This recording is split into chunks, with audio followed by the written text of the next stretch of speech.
Hello, everybody. I thought that was full set. Welcome to Law Day at Dartmouth College. Law Day is meant to celebrate the role of law in our society and to cultivate a deeper understanding of the legal profession. Yesterday we had a great lecture by Judge Meyer on the Fourth Amendment, and we will continue on this theme in today's Law Day panel. Before I introduce the moderator and the panelists, I want to just mention that Law Day is supported generously by the Dartmouth Lawyers Association and planned by the Dartmouth Legal Studies Faculty Group and the DLA, and acknowledge Gary Brooks, who is here, a local attorney and active member of the DLA, and also Bill Kennedy, a past president of the DLA. Today's Law Day panel is entitled Electronic Search and Seizure, Balancing the Government's Need for Information and Citizens' Right to Privacy in an Age of Terrorism. And we have panelists today, Ernest Babcock, class of 1970, who's former Deputy General Counsel, Investigative and Administrative Law Branch of the FBI, and Senior Counsel at Eaton, Peabody in Portland, Maine. Deirdre Daly, 1981, class of 81, U.S. Attorney, District of Connecticut. Timothy Edgar, class of 94, Senior Fellow at the Watson Institute for International Studies and Public Affairs at Brown University. And Judge Meyer, U.S. District Judge for the District of Connecticut. And the moderator for today is Howard Morse, class of 81, partner at Cooley, LLP in Washington, D.C. Howard graduated summa cum laude from Dartmouth College in 1981 with distinction in economics and philosophy. Went on to Harvard Law School, where he graduated cum laude in 1984, and he's the immediate past president of the Dartmouth Lawyers Association, a member of the board of the Dartmouth Club of Washington, and has served on the Dartmouth Alumni Council. He has many professional accomplishments, which he's asked me not to share with you today, and so I will just let him take over and introduce the panelists. Thanks, Adina. That was very kind. Let me add my words of welcome, particularly any undergraduates and parents who are here. I did graduate a long time ago in 1981. More importantly, I think I'm the proud parent of a member of the class of 15 who graduated 2 years ago, and so I'm honored to be moderating the panel.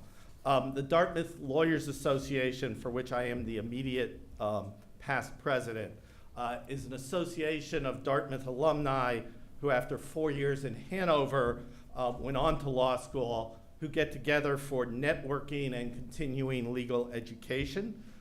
This year, our annual meeting was in February in Banff, so all students can look forward to going on to law school and then becoming a member of the DLA and joining us. We also do regional events this year in Boston, Denver, New York, San Francisco, and Washington, D.C., and we support legal programming like this here at the college. In addition to co-sponsoring yesterday's lecture by Judge Meyer and today's panel, we're presenting a webinar next week on immigration strategies for students and recent graduates on May 10. So people who are interested in the DLA, I encourage you to check out our website at www.dla.org. We have a great directory. If anyone needs to hire a lawyer, go look at the directory and find members of the DLA. Anyway, we do this together with the Rockefeller Center and the Dartmouth Legal Faculty Group. So huge thanks in order to Joanne Needham for all of her work organizing everything, as well as the leadership of Rocky, Andrew Samwick, and Sadana Hall for their support. I also would be remiss if I didn't thank the Alumni Affairs Office generally, and Martha Beatty and Mark Hoffman in particular for all of their support of the DLA. Professor Roskis, who was here, for those of you who don't know, took a leave a few years ago to get a master's degree in law at Yale, and we are indebted for her for convincing Judge Meyer to make his way up the Connecticut River from New Haven to Hanover to lecture yesterday. and to participate in this afternoon's panel. His remarks, if you missed it, were incredibly insightful, and I gather will be posted to YouTube. So I encourage folks to take a look. We're going to be pressing him on some of the issues further this afternoon. So yesterday's topic was privacy and security in the electronic age. We're tweaking it just a little bit to focus on electronic search and seizure, balancing the government's need for information and citizens' right to privacy in an age of terrorism.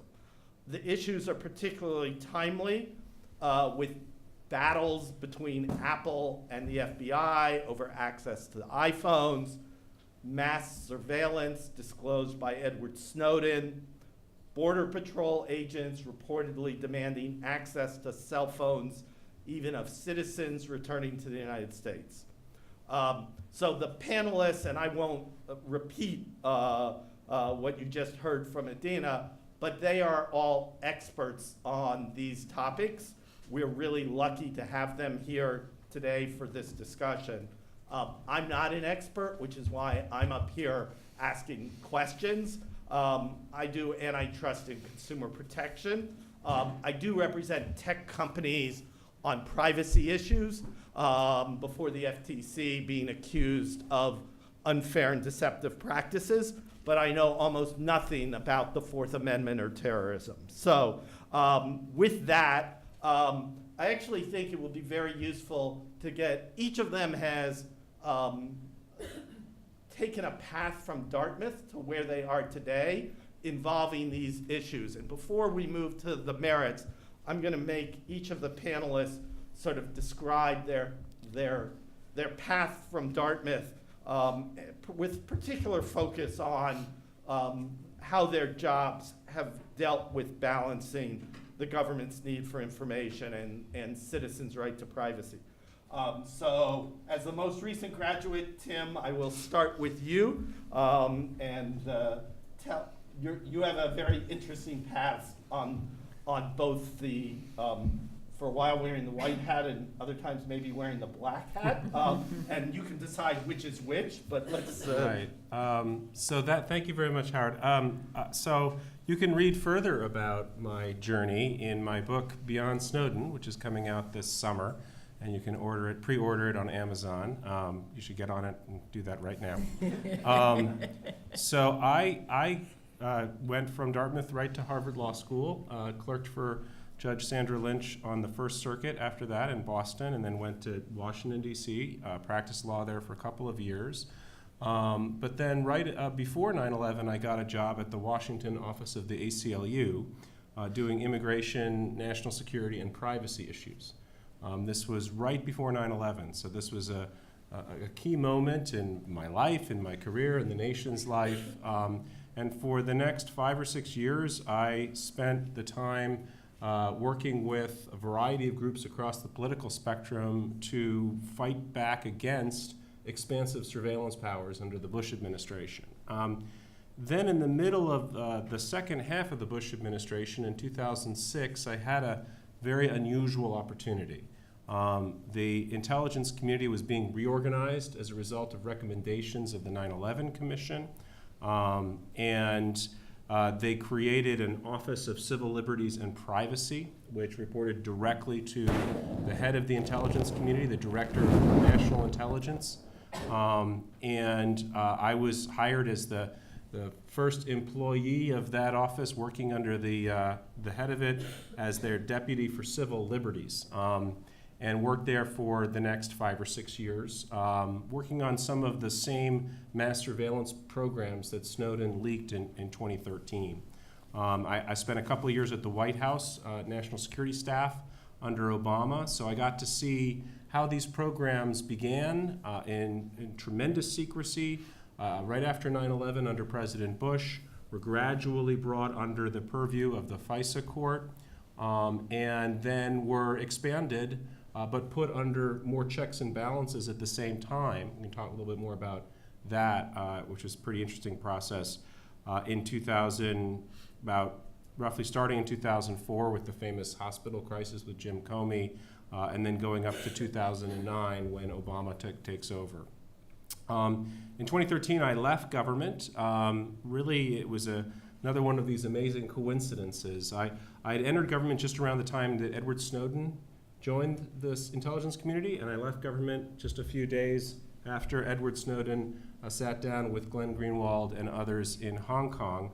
And so I was thrust into this national debate over surveillance and surveillance reform. And over the past 3 or 4 years, we have had substantial reforms to surveillance practices, and yet, that has actually in many ways strengthened the intelligence community.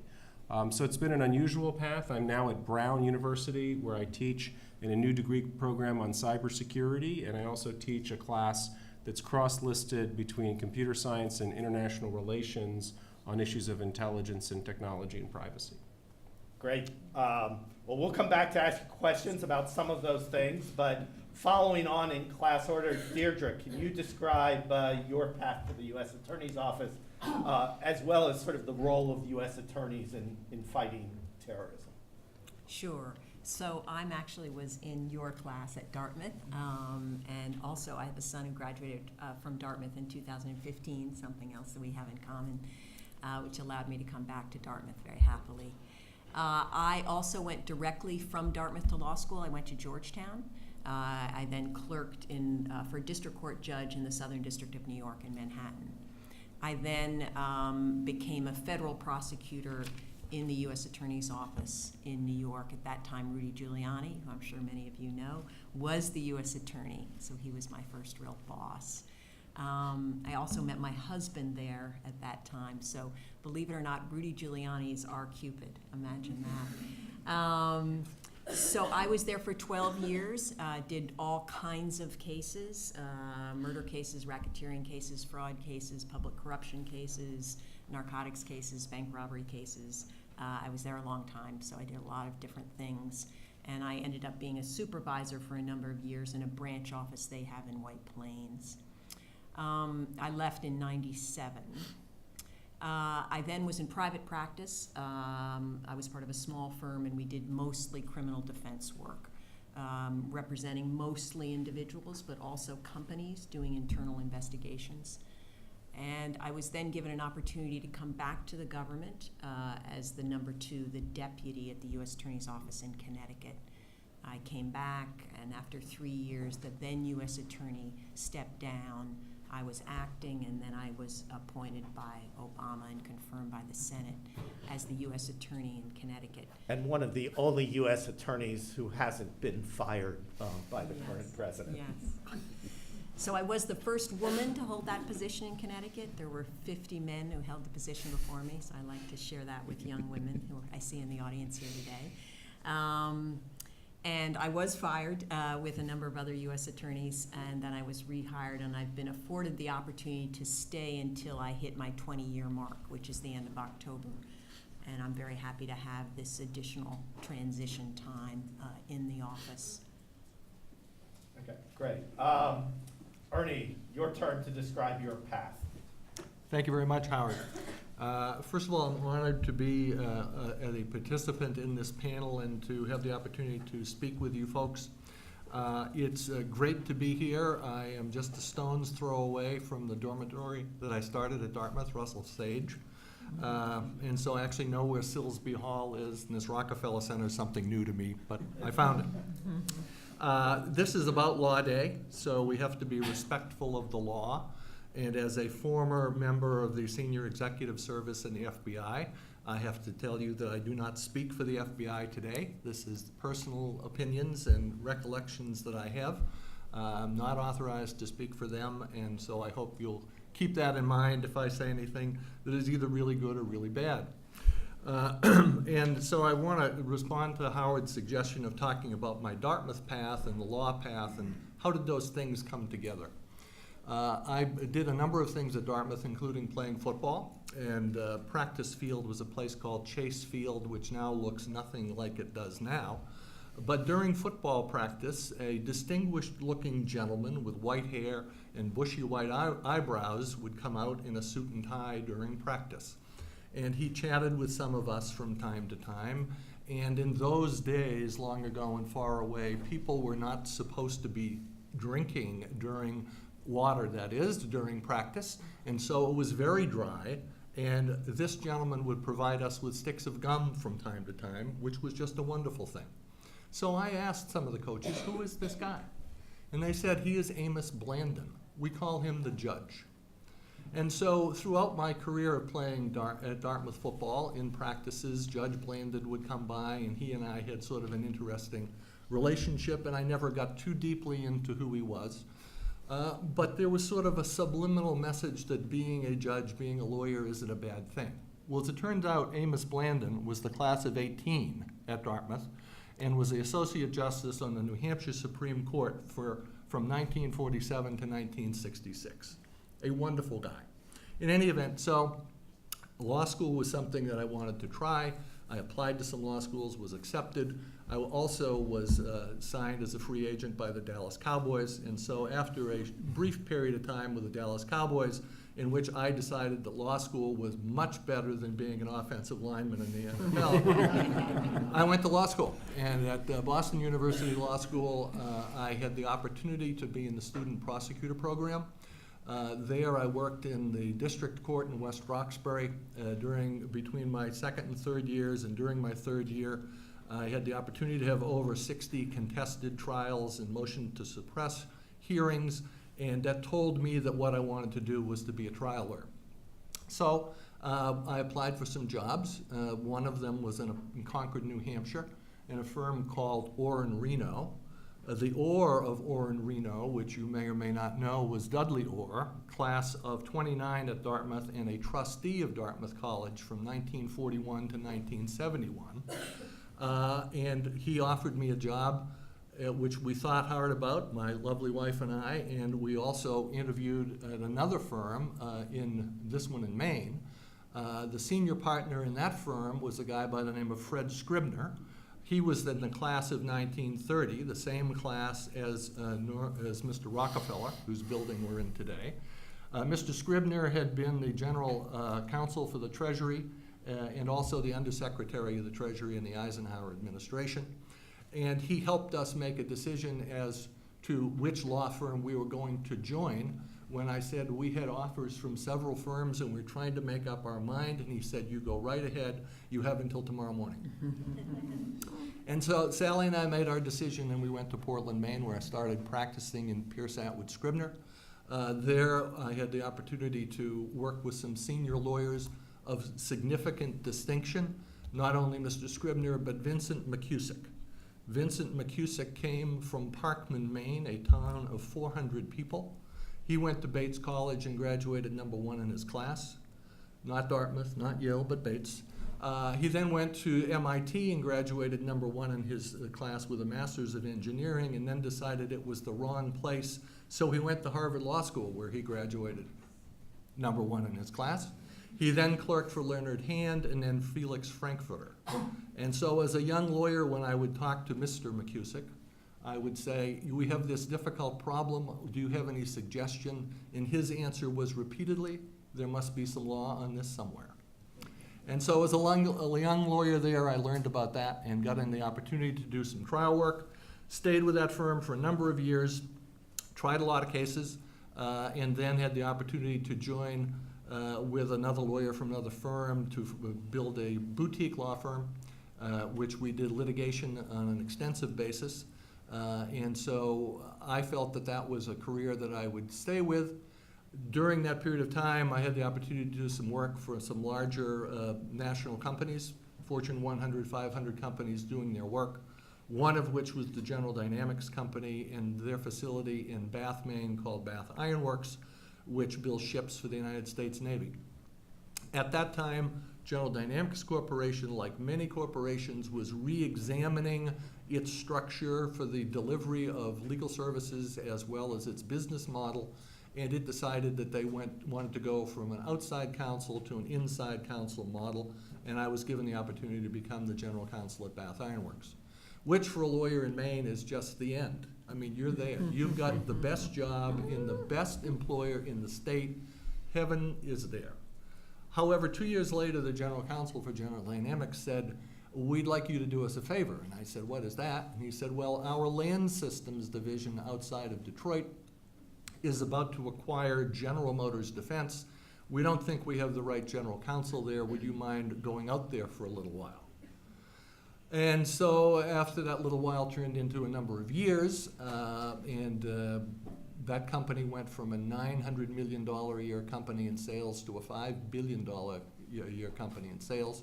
I was asked to move to the corporate headquarters and become the Deputy General Counsel for General Dynamics Corporation.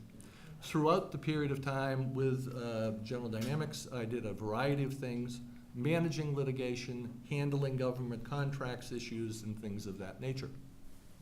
While I was working at General Dynamics, we had done some work with a national law firm, and one of their partners and I were having dinner after been working on an international arbitration, and he said, well, you'll never guess who I ran into. And I said, who did you run into? And he said, my former partner, meaning his former partner, who was then the general counsel at the FBI, a guy by the name of Andrew Weissman. And Andrew Weissman, who had been in the Southern District of New York and had tried the Enron case, went back into private practice for a while, but then went to the FBI.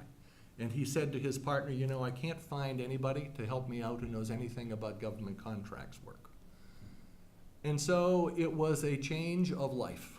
I was given the opportunity to go to the FBI principally because I knew something about government contracts work. But for Sally and for me, it was because unlike the distinguished people on this panel, I had not done any public service. And I thought it was the right thing to do and the right time to do it. And I had the opportunity to work at the FBI, obviously in the government contracts area, but more importantly for this panel, I was also the Privacy and Civil Liberties Officer for the FBI.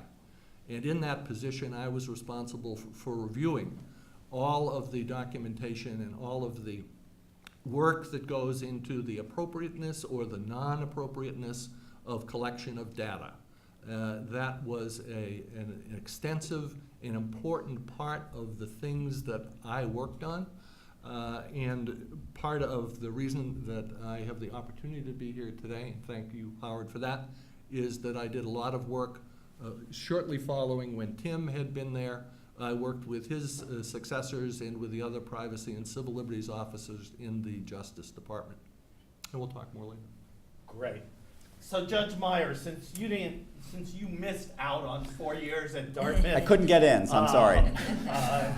I'm going to ask you a different question, which is more, what has inspired your interest to address privacy and security among all the issues as a federal judge sitting on the bench?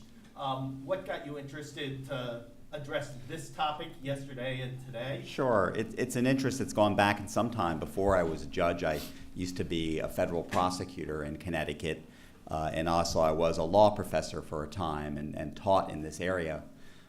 It interests me so much because the Fourth Amendment, by its words, it protects the right of the people to be secure against unreasonable searches and seizures.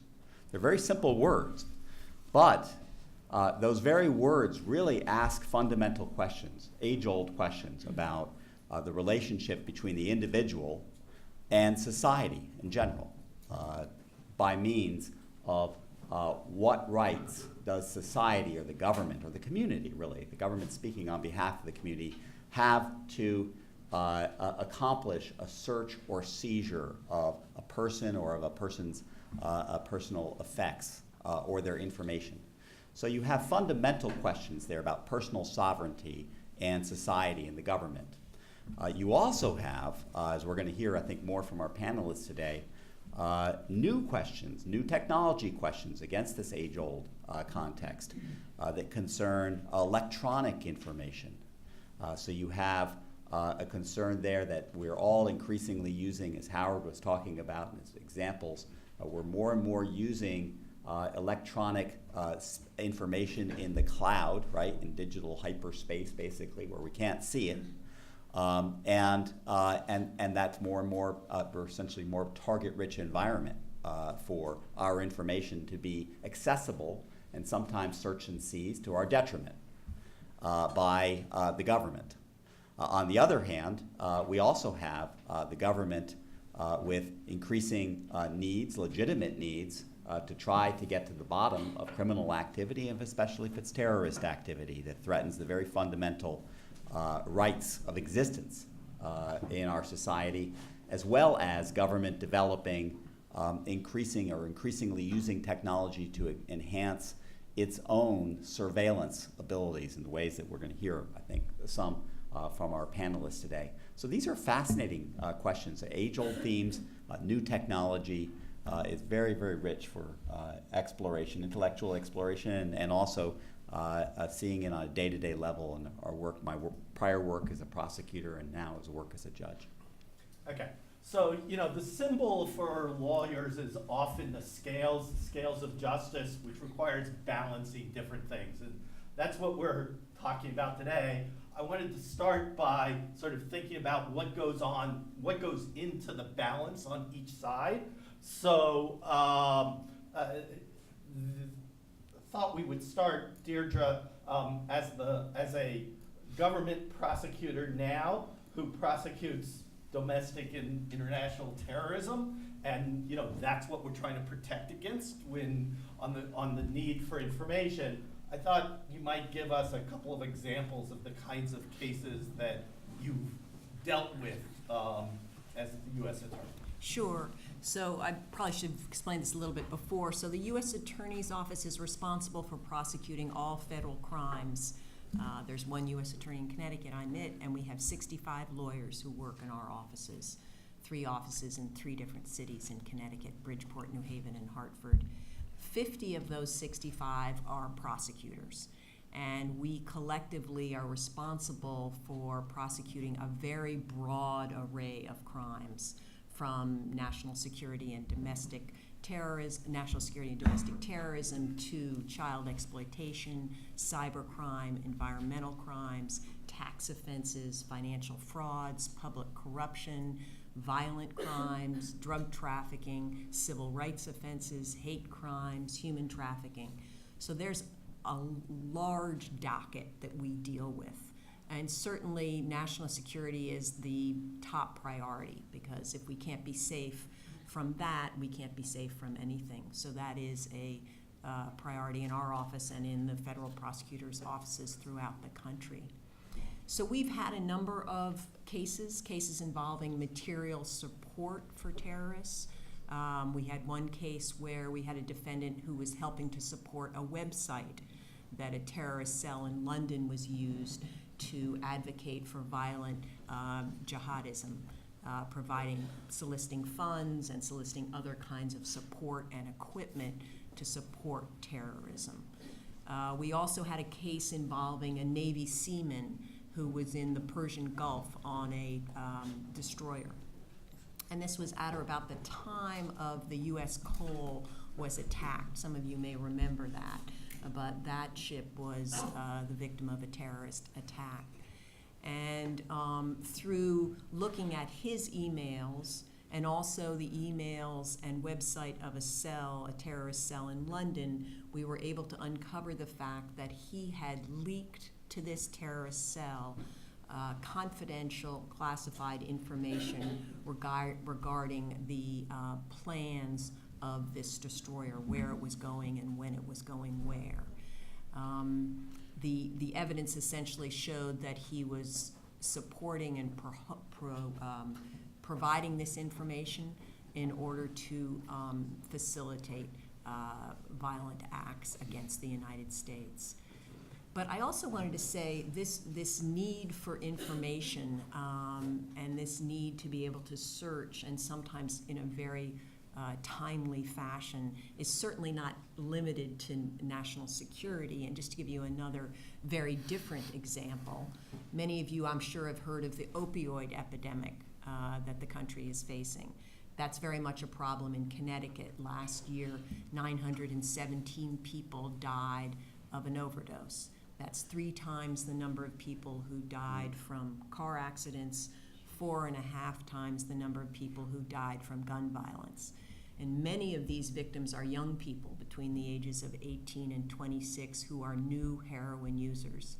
and started with a prescription opioid. So this is a very serious concern for us, and we've done a number of these investigations.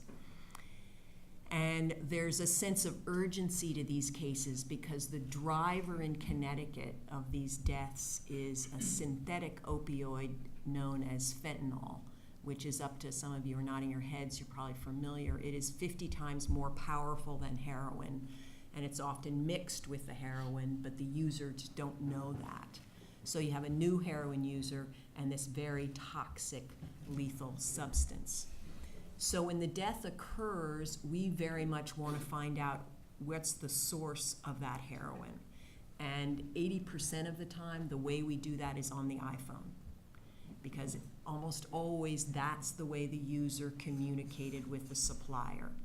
So now the user's gone, and we have to try and get into that iPhone. And just to give you a sense of the pressures here, we had a series of overdoses about a year ago in New Haven. 17 overdoses within one day, 3 people died. Turned out those people were all cocaine users. So somehow fentanyl had gotten mixed into the cocaine, and that is what had caused those overdoses and those deaths. So that gives you some sense of the pressures and the need to access iPhones, emails, websites in investigating very serious criminal cases. Great. So Judge Meyer, you explained yesterday, I think, that unlike the First Amendment's right to free speech or the Fifth Amendment's right against self-incrimination, the Fourth Amendment provides only procedural protections against search and seizure, requiring police to go to a judge to get a warrant. And often what we're talking about is the searches that they take place without a warrant, as to whether that counts as being reasonable. But just so we have some understanding, can you help us explain what it takes to get a warrant, what judges take into account in deciding to issue a warrant? Absolutely. So under the Fourth Amendment, as it's been interpreted by the Supreme Court, it is ordinarily a reasonable or a not unreasonable search that complies with the Fourth Amendment if law enforcement authorities have gone to a judge, a magistrate judge, or a district judge, or a state court judge, and sworn out an affidavit attesting to facts that establish probable cause to believe that a crime has occurred. Probable cause under the law is a standard that's not like proof beyond a reasonable doubt. It's not even proof more likely than not, kind of the civil standard for civil cases. But it's a standard that looks to essentially whether, in light of the information known to law enforcement officers, oftentimes in the midst of investigations, fast-moving investigations of the type that the U.S. Attorney was just describing, it looks at whether there's a person of reasonable caution and belief would believe that a crime has occurred. So the very important protection of the Fourth Amendment is that instead of allowing just law enforcement officers ordinarily just to make that own determination, they need to essentially write it out and present it to a judge who will determine whether there's probable cause, and then to sign off on a search or seizure warrant, or maybe an arrest warrant if it's a seizure of a person. That's a very important protection of the Fourth Amendment. One of the questions that I have, and raised by numerous scholars as well, is whether, in some cases, whether courts should be considering looking at more than simply whether there's probable cause, but looking, because probable cause essentially is a procedural reasonableness of the search in terms of whether the officers have engaged in the right procedures to do a search based upon a quantum of evidence. One of the issues presented in some cases, though, is whether there's something more to reasonableness than just procedural reasonableness. So can it be substantively reasonable in terms of looking at what's the seriousness of the crime that's being investigated? If it's an act of terrorism, or it's like, as the U.S. Attorney was suggesting, an overdose death, very, very serious crimes. Not all crimes are always that serious in terms of what's being looked at. How helpful in terms of the information that's being sought. If the law enforcement is looking through years and years of somebody's emails, for instance, how helpful is that expected to be in terms of solving the crime? To what extent are law enforcement officers seeking judicial approval to search records of somebody who's not even a suspect in the case, but may by happenstance happen to be in possession on their own emails or on their own electronic spaces or within their own home of information, in other words, evidence that could be helpful to the crime. Generally, with some exceptions, courts do not look at those substantive aspects in terms of what should be protected.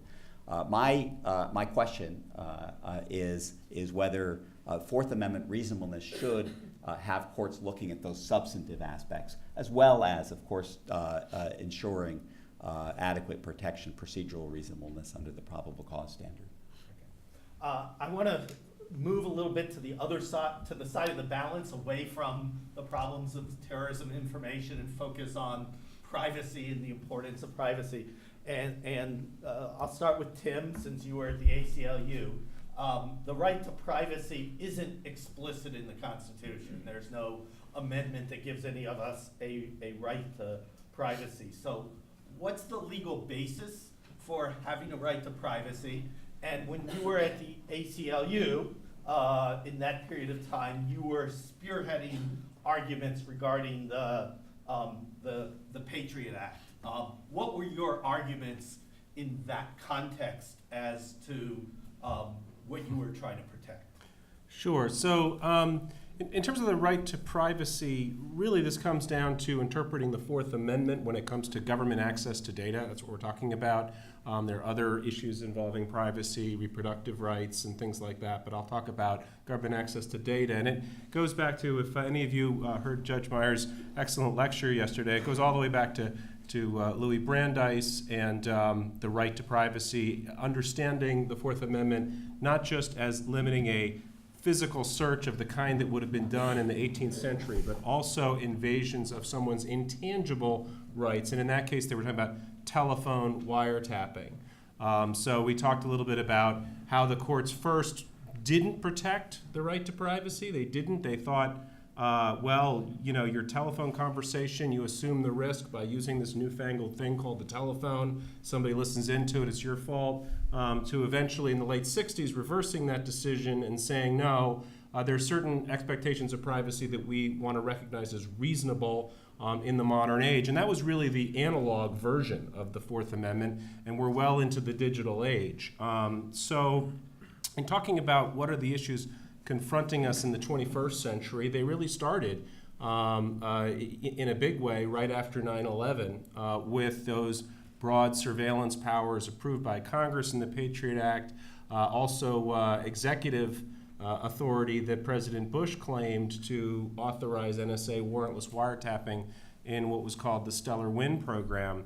At the ACLU at the time, I had no idea about the second of these two because it was highly classified. We did spend a great deal of time arguing about the Patriot Act, and in some cases we were arguing up the wrong tree because we didn't know how the government was using it.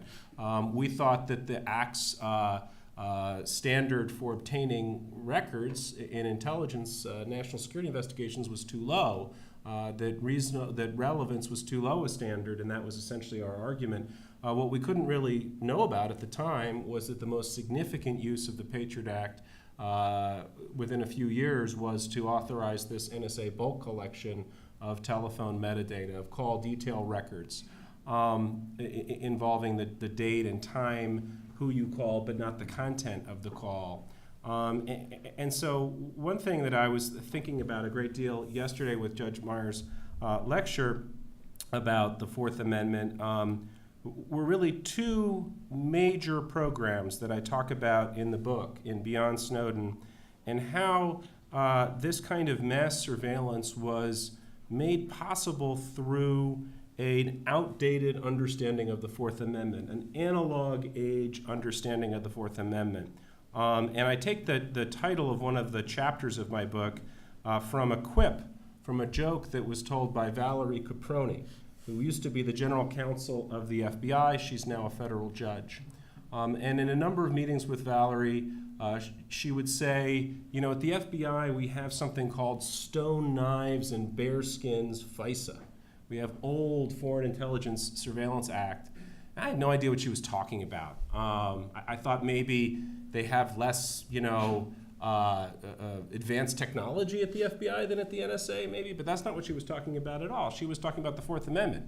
She was talking about the standard for getting a surveillance order in a national security case, which is probable cause that the target is an agent of a foreign power. That's the standard enacted by Congress in the Foreign Intelligence Surveillance Act.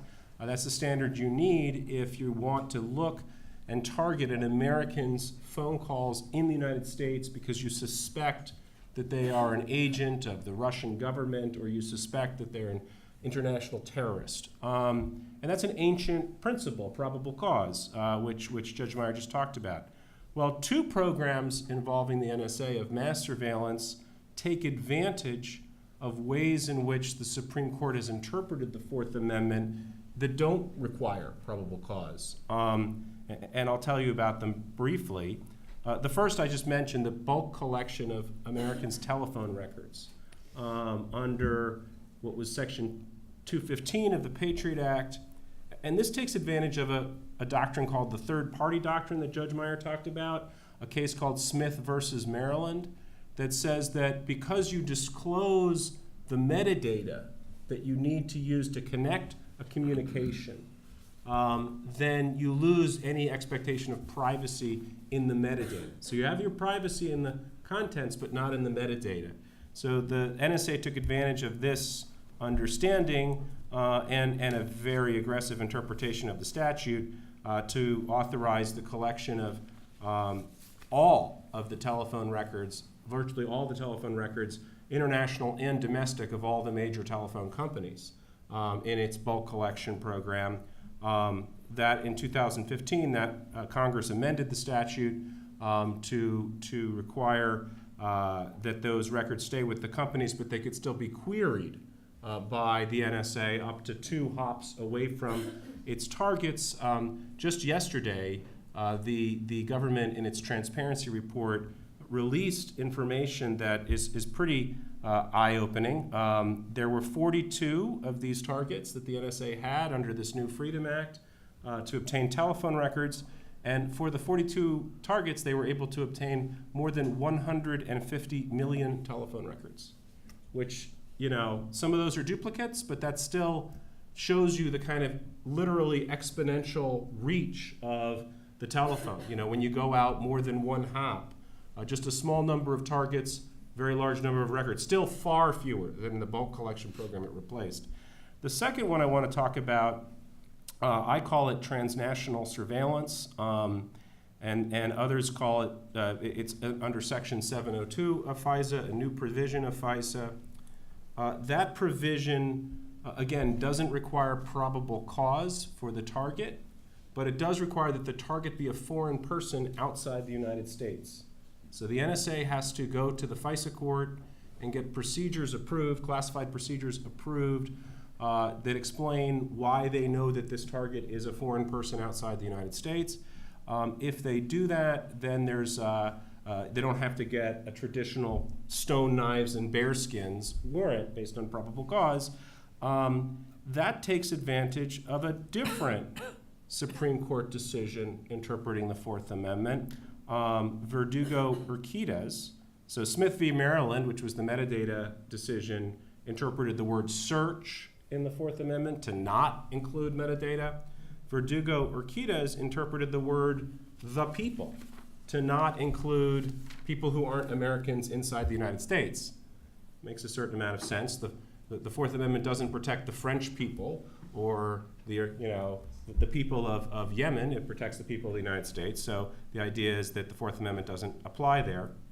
But again, the result here is a program, a large-scale program of mass surveillance involving, again, according to the government's most recent figures, over 100,000 discrete targets in the year 2016 who were targets of 702 of FISA. And of course, some number of those targets in communication with Americans. That's what we call incidental collection of communication. So these two things, metadata isn't protected by the Fourth Amendment. People outside the United States are not protected by the Fourth Amendment. And my basic conclusion from that is, these rules that derive from these Supreme Court decisions from the 1970s, they have a certain logic to them, and we can't protect everything under the Fourth Amendment. Not everything can require a probable cause warrant. But in the 21st century, the consequences of leaving basically most of the data in the world unprotected by the Fourth Amendment has significant consequences. Only if you're targeting the contents of an American's communications do you clearly have this stone, knives, and bearskins idea of probable cause. So let me follow up on that. Judge Meyer, you highlighted the Miller case of 1976, allowing police to search a suspect's bank records without a warrant, since those were records held by a third party, and so the court said there was no expectation of privacy, as I understand it. So in our high-tech world today, as Tim was just suggesting, our browsing history is available to our internet service provider. Our phone call history is known by our cell phone provider. Maybe even today, all of our digital records of just about everything we do is being held and stored in the cloud on third-party servers. If for no other reason as a backup in case we all have a catastrophic problem with our own preservation of that data. So just about everything we own is out there in the hands of a third party. I want to combine that a little bit. Hal Rabner yesterday asked a question suggesting folks who are younger than some of us may have almost no expectation of privacy, indicated by their use of Snapchat or other social media. And actually, in connection with that, I'm going to do a quick poll. I want to know how many people in the audience, the last time they downloaded an app to their cell phone, read the privacy policy of the company. If you read the privacy policy, please raise your hand. Even the lawyers, because first of all, it takes a lawyer to decipher those. Anybody ever read one of those privacy policies? So how do we Howard, you're working. Not without being paid to do so. But you're actually working on the assumption I've ever downloaded an app. All right, well, we'll go past the class of 70. Anyway, if the focus is expectation of privacy and all this stuff is in third parties' hands, can the government simply freely come into our homes and search essentially today in today's world, Judge Meyer? No, I don't think so. I think that there's a bit more protection than that. Essentially, the way I understand the case law that's out there is to the extent that our information is stored outside of our home or off our person or not in our effects, that the government has the right or can access that information without a warrant if the information's been disclosed in the way that Tim was talking about. If it's metadata, essentially, if it's information that was disclosed to a third party for that third party to use. So like in the Smith case, it's telephone numbers that the telephone company has to know the numbers to connect the call. I would suggest that probably is right for when we do Google searches, that when a search is done, Google has to know what we're searching for. Therefore, we essentially have waived effectively our right to privacy for constitutional purposes in our Google searches. When we travel the roads, the public roads, our cell phones are tracking us. The government is able to go back and obtain from our telephone companies all the records of our movement as our cell phones track us, whether we're making a call or not. The cell phone is actually keeping track. oftentimes, of where we've been. That tends to be vital evidence in criminal trials that I've seen. That is also not going to be subject to a Fourth Amendment expectation of privacy, that kind of information. And the courts have already ruled almost near unanimously at the federal appeals courts levels on that. But there is certain information that we do disclose outside into the cloud that I would argue is protected. And that's what's called inside the envelope information. So just as when we make a call to a friend and the government has to obtain a probable cause warrant, essentially actually do more than just show probable cause under the federal wiretapping law, but that's required by the Fourth Amendment. Emails, even though our emails are not protected by statute under certain circumstances from the government looking at it without a warrant, the courts have now held that our email communications are protected. So to the extent that we have, Howard, when you suggest that we've lost all expectation of privacy in anything that may be stored on the cloud, I think we have to look at a further inquiry in terms of whether it's inside the envelope kind of stuff that the third party doesn't need to see in order to process the transaction, or is it something that's outside of the envelope? But the second issue I think that you're also raising, Howard, is this idea that our youth are increasingly have lesser of a sense of expectation of privacy. And the risk can be that if we set everything to what it is we expect in terms of privacy, and our youth or any class or part of our society starts to expect less and less and less, then that becomes adopted as the legal norm. And then that becomes a kind of a vicious cycle, right? Because then people end up, the next generation expects even less because the last legal norm was setting a bar that was low. So that can be a problem in terms of the current expectation of privacy analysis. And that's why I suggest that courts, I hope, will start looking more positively in terms of affirmatively defining what is privacy, other than just what we assume the risk that the government will obtain. So I'd like to turn to one of the disputes that I mentioned in the introduction between Apple and the FBI, described in one newspaper report I was reading, I was trying to prepare, as an epic fight pitting privacy against national security. So Ernie, perhaps you can start by explaining to all of us what going dark means. Be happy to do that. Throughout the course of its history, the FBI has done its level best to be a law enforcement agency, and since 9/11 it is also an intelligence agency. And it is specifically articulated by Director Comey to indicate that the FBI is a national security and law enforcement agency that uses, collects, and shares intelligence in everything we do. So needless to say, intelligence and the availability of intelligence is key to having the FBI meet its mission. And that mission is to protect the American people and uphold the Constitution of the United States, including the Fourth Amendment. And so the issue of going dark is perhaps most prominent in this discussion concerning terrorism, concerning ISIL. These are simply facts. This is not secret information. This is how the organization works.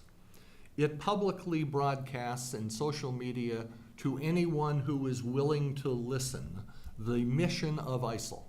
And that is to disrupt and to kill and to terrorize its enemies, and that includes the citizens of the United States, that includes the institutions of the United States, its military, and its law enforcement. That is publicly available information. No Fourth Amendment is needed. That's what they're selling to the American public and what they're doing to recruit people to come in and do their dirty deeds. There are some people who call them, those new people coming in, lone wolves. The director calls them lone rats. And those are the people who we want to identify and stop them before the Terrorism Act is created. And we'd be ready to do that until the switch goes off and it goes dark. And that is because ISIL instructs those people who indicate their willingness to listen and participate to end-to-end encrypted communications that are not available. And they are not available with a probable cause warrant or any other legal means. They are simply not there. So that is what going dark means in a terrorism sense as far as ISIL is concerned. And I'm sure you're saying, well, Ernie, that sounds scary, but it's just sort of pie in the sky. These things don't really happen, do they? Well, the answer is they do happen. And they did happen. And they happened in a place called San Bernardino, California. When two unhappy people who were supported by ISIL, who were terrorists, went in and, as a result of their attack, killed 14 people and wounded 22 others. The fact of the matter is the iPhone of one of the murderers was recovered. And that iPhone, to make the facts perfectly clear, was owned by that person's employer, the county, and that employer consented to making any information in that phone available to the FBI to determine whether or not that was part of another terrorist plot. Somehow this individual could be connected to other people, or what was the information. And so with a probable cause warrant and all proper legal authority, the FBI attempted to do that, and the answer is it could not. And it could not because of the features of the phone of that individual. Two particular features. Feature number one, that you get 10 shots at a password, and if you blow it, the phone is shut down. Number two, each time you try a password, the amount of time within which you can try the next password becomes extended, and each time is extended on a logarithmic sense to make it a huge amount of time. And so, probable cause warrant, say to the phone manufacturer, please let us get into this phone. Phone manufacturer says no. So what do? We've got a probable cause warrant. We're doing everything that Judge Meyer thinks we're supposed to do. We've hit the brick wall. So what do? We go back to the Judiciary Act of 1789. You might as well start at the beginning, right? And the Judiciary Act of 1789, which is called the All Writs Act, states that the Supreme Court and all courts established by act of Congress may issue writs necessary or appropriate in aid of their respective jurisdictions and agreeable to the usages and principles of law. Nice lawyer talk. What does it mean? We said, tell Apple to open the damn phone and turn off those two features. That turned into the War of the Worlds because the president of Apple, Mr. Cook, decided he wanted to sell phones, a noble thing to do. I am an entrepreneur myself. I like that. And so rather than dealing with this issue, keeping it quiet, saying to the FBI, this phone owned by the county, in which the county says you can have access, we're just going to turn off those two features? No problem. Mr. Cook, on the other hand, says, no, this is going to open up the Pandora's box. Everyone in the world, the Chinese, the Russians, ISIL, everybody is going to be asking us to do this to their phones.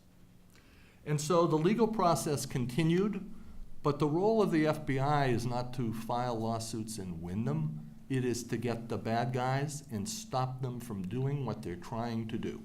So the FBI did not stop while the lawsuit was pending, and it listened to every person, every entity who said, we have a way to get into this phone, and as luck would have it, there was someone. So we got into the phone. Who cares about the lawsuit? But that's what going dark means. So first, if I understand it, the FBI originally asked Apple to deliver its technology to the FBI. The FBI went back and the second time around went to the judge and said, well, we'll let you deal with the phone on your premises at Apple, but we want you to get inside of it for us, right? Correct. So a lesser requirement, Right. and the FBI ultimately was able to get access to the phone, as you describe it, without Apple's help, right? The other question is to ask, and you just alluded to this, if U.S. companies operating globally are ordered by a foreign government to assist them, if the Chinese or the Russians tell Apple, you know, your phones are being sold in China, we would like you to disclose all the encryption that you have on your phones so that we can access information on any phone of anyone who comes into China or anything else. Many of us think that as soon as you enter the airport in China and turn your computer on, access to everything on the computer is turned over, whether apocryphal or not. How do you deal with these issues? The answer is that it is a free market economy, like Mr. Cook and many other people say. And if they want to sell their phones in places other than the United States, they are subject to the laws of whatever those countries say. And as much as I love the United States, the Justice Department, and the FBI, that is nothing that we have anything to do with. It's where they want to sell their product. In the long run, are we being served better as a result, Tim? Yeah, so there's another side to this story, and I think it's important to make it. I don't see this as a privacy versus security argument at all. I see this primarily as a privacy versus privacy, or a security versus security. They're really two different, it's really law versus technology. The four of us, it's law a day, so it makes a lot of sense for us to talk about the legal conception of privacy. As Judge Meyer has explained, it's a very qualified conception. It's based on a warrant. It's based on a balance of reasonableness. That is not the technologist's understanding of privacy at all. If you look at the understanding of privacy from great giants who have given us the ability to be private on the internet, Ron Rivest, Adi Shamir, and others who invented the RSA encryption standard, which is the only reason, by the way, that digital commerce exists. They define privacy as A communicates to B, and no one else can get into that communication. That's it. There's no such. I was at a speech by the former Attorney General. She talked about, well, I like encryption, but I don't want it to be warrant proof.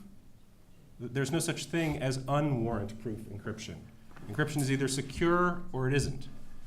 And if it's secure, that means only the people that are communicating have access to the data and the communication. And those people may be very bad people. And when it comes down to Apple, we can get into some of the nuances. Apple was being asked to rewrite its operating system to defeat its own security features. And the fact that they were actually in a position to do that is a weakness from the privacy point of view if you're looking at it from a technology point of view. In other words, they would rather be in the position of being able to say to the FBI, actually, we cannot do what you're asking us to do.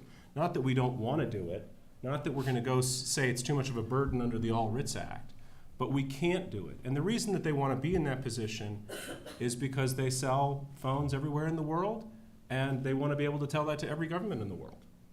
And we as consumers face a crisis when it comes to cybersecurity. Our devices are insecure. They can be obtained by hackers of all kinds of bad guys. And the only way that we have been able to figure out to have cybersecurity is to make encryption strong. And that means every computer scientist I've ever talked to tells me that means that no one else can get into the encryption. And the fact that that doesn't exist today is a massive problem. So just ask John Podesta. Just ask the Democratic National Committee, and just ask every Fortune 500 company in the country about whether they need to have encryption and they need to have cybersecurity that's stronger than it is today in order to protect their trade secrets. And while the government says, oh yeah, we support all that, we want stronger cybersecurity, we just want to have a way in with a warrant, that's a lawyer making an argument about privacy that works in law and doesn't work at all in the technology world. It would be wonderful to have a magic wand that says the encryption is completely secure unless we think it's a good reason, but that's just not the way it works in terms of the way a technologist would look at it. It doesn't matter to them whether the back door is for good people or bad people. It matters to them whether there's a back door. And if there's a back door, you can't limit it to just the good people. Okay. We can come back to some of this in questions and answers after a few more minutes, but I want to touch on one or two additional issues to at least put them on the table. I want to turn, and I know Tim mentioned earlier mass surveillance, but I want to see if we can't get some of the issues relating to that a little more out on the table. So yesterday, Judge Meyer, you touched on the applicability of the Fourth Amendment to hypothesizing, at least I think, to mass drone surveillance around, taking a look at everything. So how do these issues play out? What are the sort of costs and benefits that we should be taking into account when we're looking at a mass surveillance question? Judge Meyer, you want to? Well, I'm really not qualified to talk to the cost and benefits there in terms of societal cost and benefits.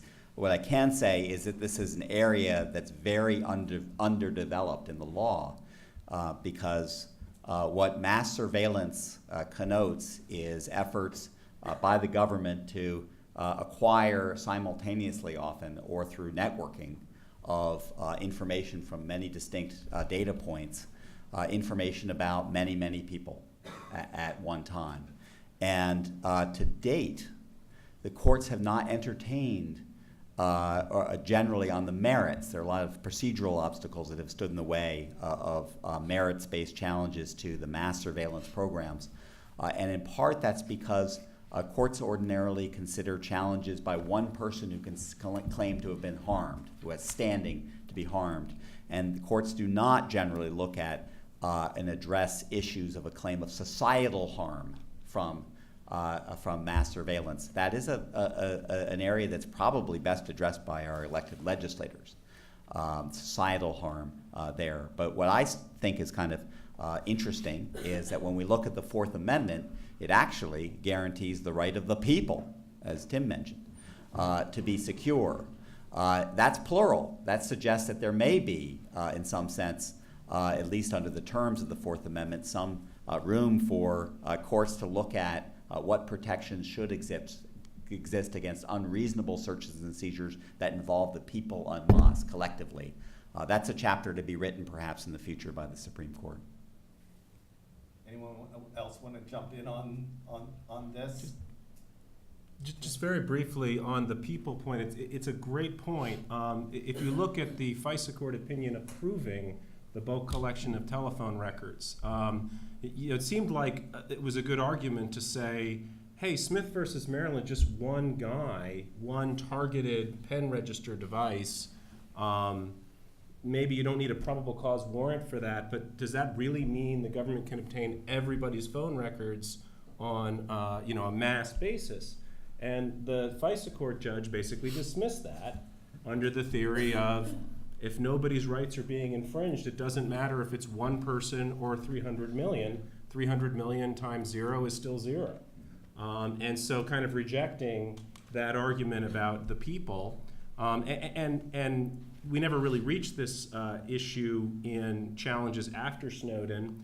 The main challenge that went to the Second Circuit that overturned bulk collection was a statutory argument. But I do actually think that just makes a certain amount of intuitive sense, and that one of the things that we need to do as lawyers is, when there's an argument that leads us in a certain direction, which logically holds together, obviously, if rights are individual and you can't assert the right of other people, and I don't have a right to, against metadata, 300 million times zero is zero.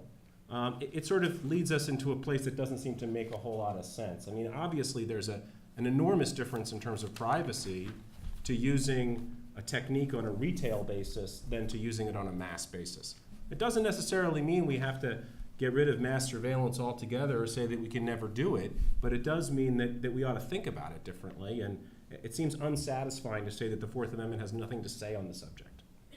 Okay, I want to touch on one other issue, and that's the news reports that I've read over the last few months that Border Patrol agents are demanding access to smartphones when people come back into the country, perhaps even of American citizens. We touched on whether the Fourth Amendment rights apply to foreigners. So, I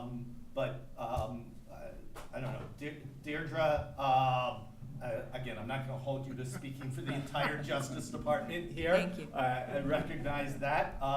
But has this been an issue in Connecticut, or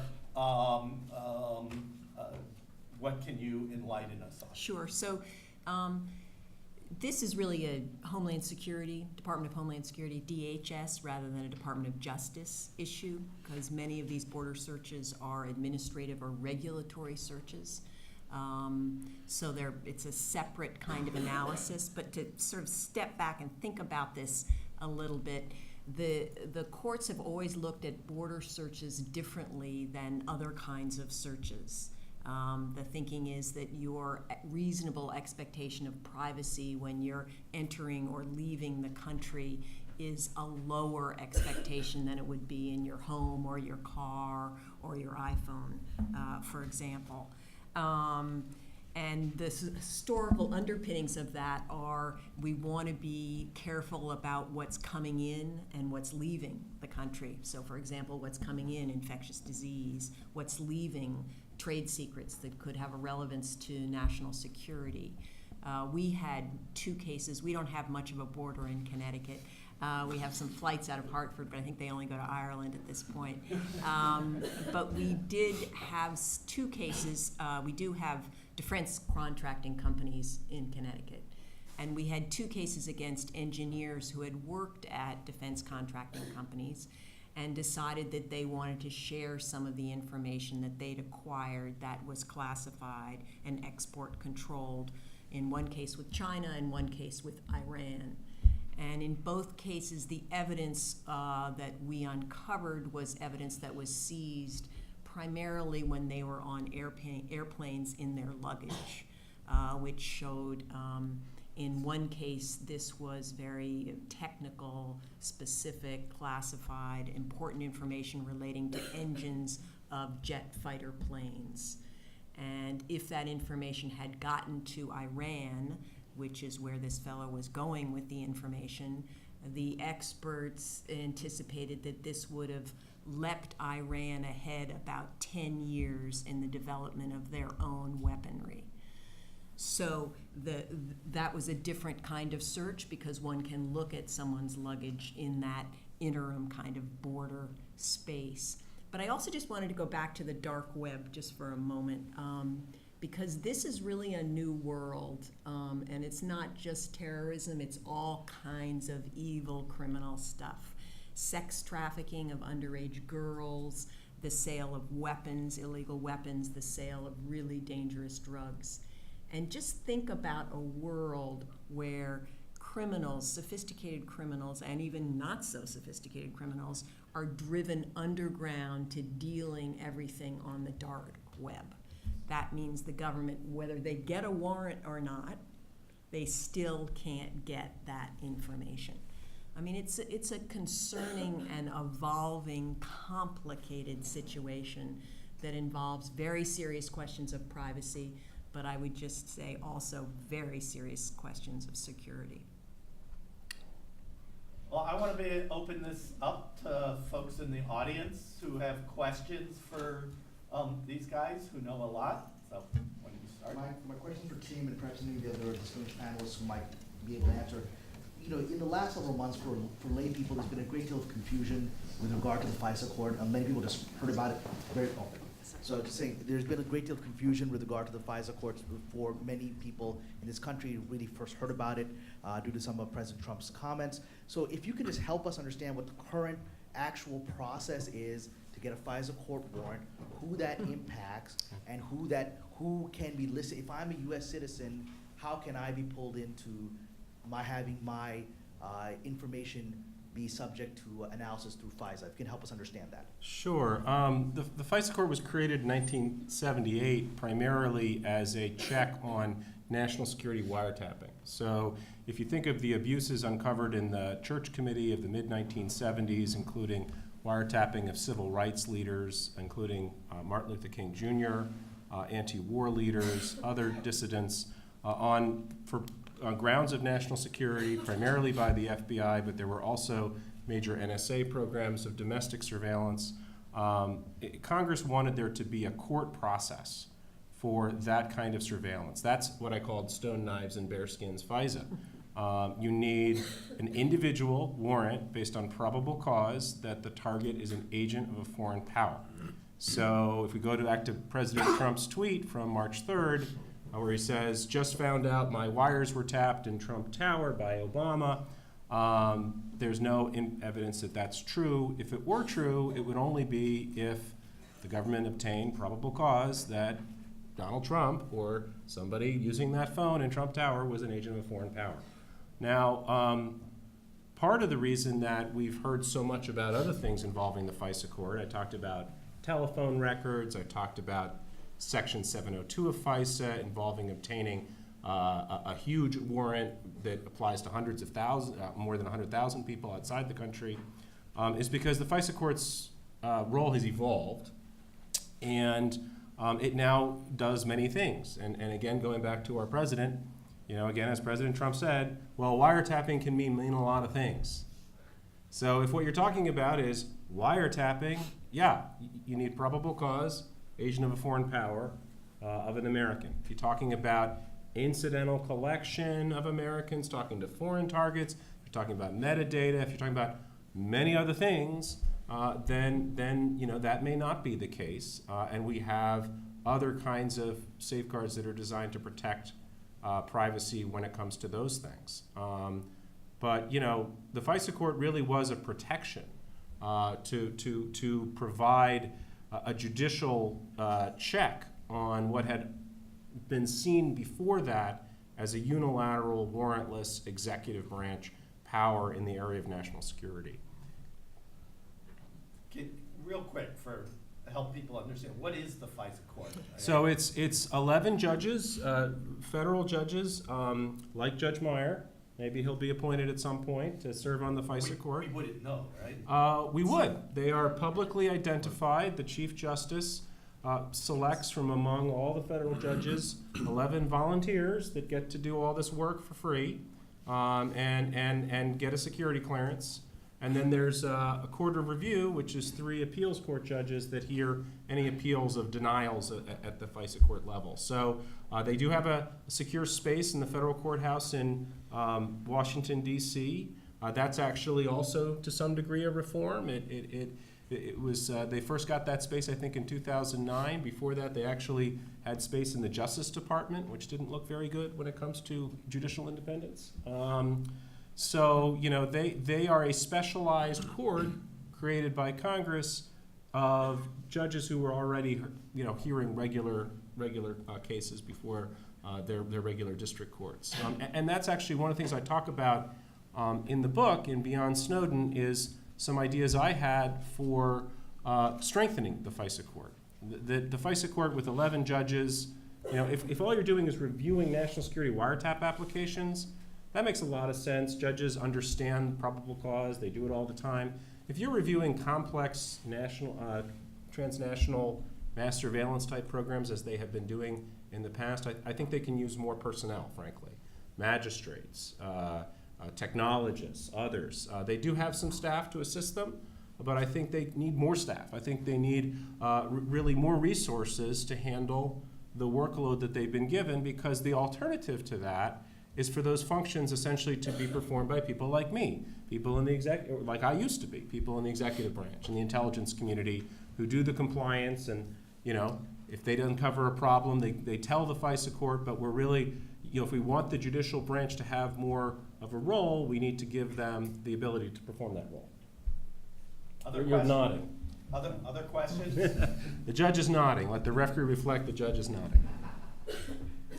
Thank you. I have a question for Judge Meyer. You said early on, you talked about early on today about perhaps having courts, in considering whether to issue a warrant, take a substantive approach rather than a procedural approach, or perhaps both. And I just want to make sure I understand what you're saying. Are you suggesting that a court should consider how serious the crime is, and that would somehow lessen the standard for issuance of a warrant? Yeah, so that's the tricky thing in part, is because the doctrine now is that generally, so long as there's a probable cause warrant, then the search is reasonable. And there are certain exceptions, many exceptions, to the probable cause warrant requirement. So a concern, a response to saying, well, if you get the courts into looking at how serious the crime is, maybe they're going to start requiring a lot less probable cause, right, for a very serious crime. And that's something that the Supreme Court has not accepted. And that's not what I'm suggesting at this point. What I'm suggesting is that there may be room in some instances, even when there is probable cause, for courts to say, well, there are other aspects of this that are not reasonable by any kind of common sense standard. And the Supreme Court has looked at this, at least in one case. In 1985, the Supreme Court considered a request involved a case in which the police wanted to perform surgery on a robber who had been shot by his intended victim to recover the bullet because the bullet was evidence of a crime. And even though there was probable cause in that case that the bullet was evidence of the crime, the court looked and said, wait a second, surgery is an amazingly invasive kind of procedure, and this can't be reasonable under the Fourth Amendment. That case, Winston versus Lee, is really an exception. And in other cases, the court has repeatedly made clear that the courts shouldn't be looking at additional factors beyond that. And that could trouble me in some hypothetical cases involving crimes that are not nearly as serious, and in cases in which there's an effort to get a very wide range of information, say, maybe 5 years of somebody's emails or text, and especially if it involves a person who's not even a suspect in the crime, but who's believed to, by happenstance, to have evidence. Could I just speak? Certainly in civil discovery, particularly with third parties, you look at the burden and the benefit in balancing the need for evidence. Just on this procedural substantive point, so folks understand, when we do go to get a search warrant, go to a magistrate judge, it is a substantive discussion in many ways. I mean, the magistrate asks questions about what are you searching, right? The search of a home is considered the most intrusive, and that's part of the analysis that the judge considers. Are you searching for contraband, or are you seizing a huge amount of business records? And if you do seize a large amount of business records, often there's subsequent litigation about, you don't need all those records, I want some of those records back, and that could end up before a judge like Judge Meyer. So there are substantive components to the analysis of whether you're going to get the warrant or not.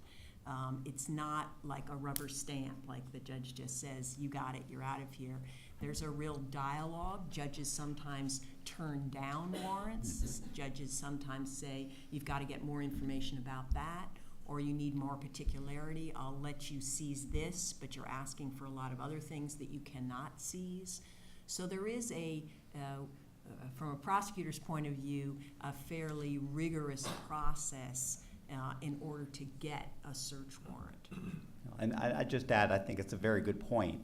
And especially if you're in somebody like U.S. Attorney Daly's office, the prosecutors are very careful, and they make they're constitutional officers in the sense that they respect, are required to respect the Fourth Amendment. They make their own determination in terms of what it is, the evidence that's being sought. But our federal criminal justice system is kind of a small portion of the total criminal justice system in the country. And I can say that I've seen state court warrants before that end up coming before me because a case later ends up in federal court that don't appear to have been quite as carefully crafted and perhaps scrutinized as in the kinds of cases involving prosecutors from the U.S. Attorney's Office. In fact, I'll follow up on that quickly. I passed over a question earlier, Deirdre, but your website for the District of the U.S. Attorney's Office, on the same page entitled the National Security Program and describes what you do, has a heading entitled Protecting Civil Liberties, and says something like, as we aggressively pursue the investigation and prosecution of national security matters, we're also committed to reconciling the demands of security with the important goals of fairness, openness, and tolerance in society. I found that particularly interesting that, the U.S. Attorney's Office put that on its. And I think, just to elaborate on that a little bit, we cannot be effective if we're not viewed as being credible, fair, and just by the public, because people will not report crimes, people will not agree to be witnesses in cases, people will not be fair jurors in criminal investigations. So we, in our office and in many other offices, have made a lot of efforts to reach out to particularly vulnerable communities, particularly minority communities, that historically and currently sometimes have distrust of law enforcement, to assure them that we are there to protect their rights just as much as the majority's rights. We do training for police departments in cultural competency, anti-bias training, training in hate crimes. The one hate crime we brought, was about a year ago, was of a former Marine that shot into a mosque. He was very drunk, and it was on the night of the Paris attacks. Happily, nobody was in the mosque, and nobody was hurt. But this was a case that we investigated very rigorously and prosecuted, and he was convicted and went to jail. So I think we very much believe we need to be credited in the community as being fair and responsive in protecting everyone's rights. One final question. Go ahead. Mr. Edgar, I know you spoke earlier on kind of the split between our understanding of law and the understanding of technology in terms of the way we start perceiving it. And I think we're at a time where a lot of new stuff is coming down the pipeline, which is going, like, we're going to set precedents now that are going to completely describe the future of how we interact with technology. What do you, kind of open to the entire panel, what do you think are the immediate changes or reforms that we can make to the judiciary to make sure that we're ready to move into this new age of technology and kind of develop this kind of, develop a new understanding that's fit for the kind of challenges we're going to be facing? One of the reforms that I suggest for the FISA court I've already talked about, but I think it's critically important, and that is to have the advice of technologists. People who can look at the complicated technology issues and give good advice to judges about exactly what it is that they're being asked to say yes to when the government is asking them to approve surveillance applications, what are the implications of particular things that they're doing. And I think that's, there's a idea of what's called a special master, which has this, so we have an old legal concept of appointing somebody who has special expertise. Lawyers tend to know other lawyers, and so sometimes these people who get appointed are more lawyers. That's, we saw this at the NSA. The NSA was given authority to do certain surveillance programs. It was the NSA General Counsel's office would talk to us at the ODNI or Justice Department. They would talk to the lawyers at the FISA court. They would talk to the judges at the FISA court. And eventually, a few years go by, and there's a meeting, and the technologists are like, "Oh, you mean we're not supposed to collect that?" And you're like, "Yes, you're not," and that was because there was what I call failed lawyer-technologist communication. which can be a big problem. So that's point number one. Point number two is, as Judge Meyer suggested in his lecture yesterday, there's a lot of these threshold doctrines, legal doctrines, which prevent us from reviewing the merits of Fourth Amendment issues. He talked about qualified immunity. He talked about the exclusionary rule. There's also the state secrets doctrine. There's the standing doctrine. I can just go down the list of all the different reasons the judge should not be deciding whether this particular claimed intrusion violated the Fourth Amendment or not. Many of those doctrines are there for a very good reason, so I'm not suggesting you just throw them all away. But we do need to do something to make it easier for judges to give us decisions on the merits, because we're relying on these decisions from the 1970s in many cases. We need more modern decisions about the Fourth Amendment. A good example of that was the Riley versus California decision just came out on searching a cell phone incident to arrest, and now we come up with a very similar question in the border search exception issue. So the law works very, very slowly.